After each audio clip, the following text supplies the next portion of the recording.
About 7 years ago, Dick called me, and I really didn't know who he was or really what he did, but he had some ideas for me, and he took me out to lunch, and he asked me a lot of questions that I really wasn't used to being asked, and he found a way that I could help out, and he created an opportunity for me and asked me to be on the board of the Austin Children's Shelter. When Dick first came to us with his vision for his children's village, our first reaction was one of very much impressed with his vision and ambition. Dick and Sara are a dynamic duo. When you get one, you get both.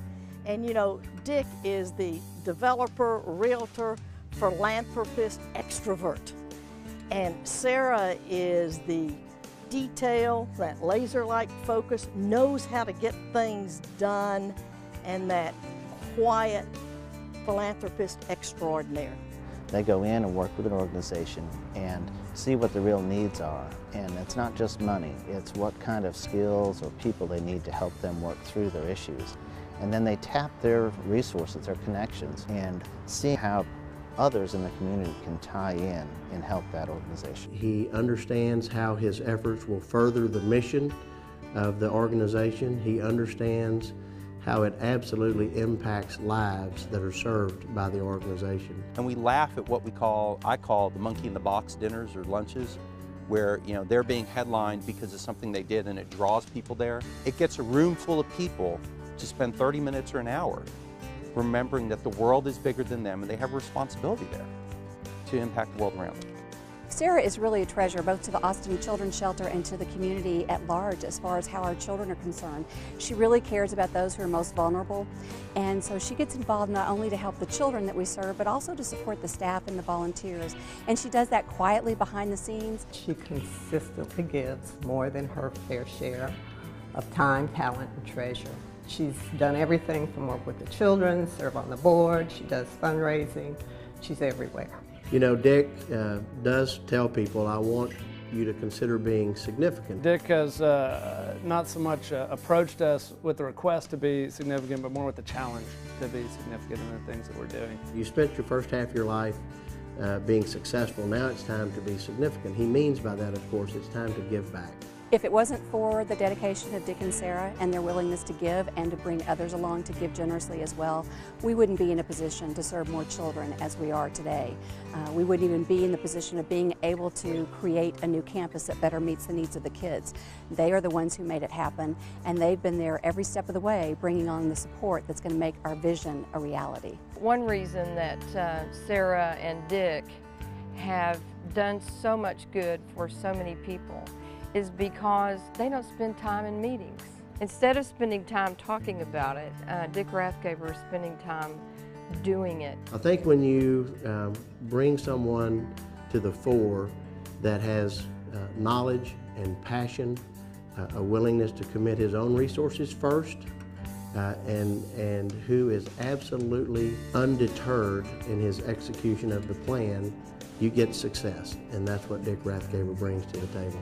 I am tickled by the fact that it could be a multi-million-dollar land deal and a swap that he's going to do 4 times for some sort of advantage, whether it be taxes or to the nonprofit or to the ultimate beneficiary, how much he loves that deal.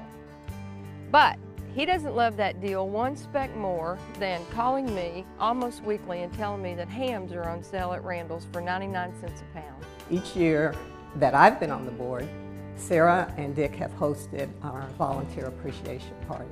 It's a wonderful event. It's one of my favorite events. The best part of it is the volunteers get recognized in a fun way. And we have Sara's chocolate-covered strawberries and Dick's ham. He can cook a fantastic honey-baked ham. And I've been the recipient of one, and if you ever have the opportunity, absolutely take him up on it. By the time I get to his house, he's got a delivery of a ham and fresh creamed potatoes with ham hocks and fresh tomatoes and onions for me to take to my 91-year-old parents. We had to have a birth of our twins in order to get a ham, and unfortunately we only got one ham. had 2 kids, I figured 2 hams, but teasing. I don't know what the other people did to get their hams, but I know what we did. He does that for dozens and dozens of people. Sara and Dick are welcoming to people and helpful to people with their own hands. Dick and Sara, you are wonderful. It's been a pleasure working with you. All I can do is say thank you for all the contributions you've given to the shelter. I thank Dick and Sara for the opportunity they gave me and for the opportunity they give so many people in this community. Well, to Dick and Sara, I would say thank you. Thank you for being a mentor to me. Thank you for being an inspiration to many. Thank you for changing lives in Central Texas, all for the better with your great good works. Keep it up. We love you for what you do, and particularly we love you for who you are. Thank you a bunch. So to everyone else, you're Dick and Sara Rathgeber, whether it's in the newspaper or in the philanthropic world or the community. But to us, you're Papa and Mimi.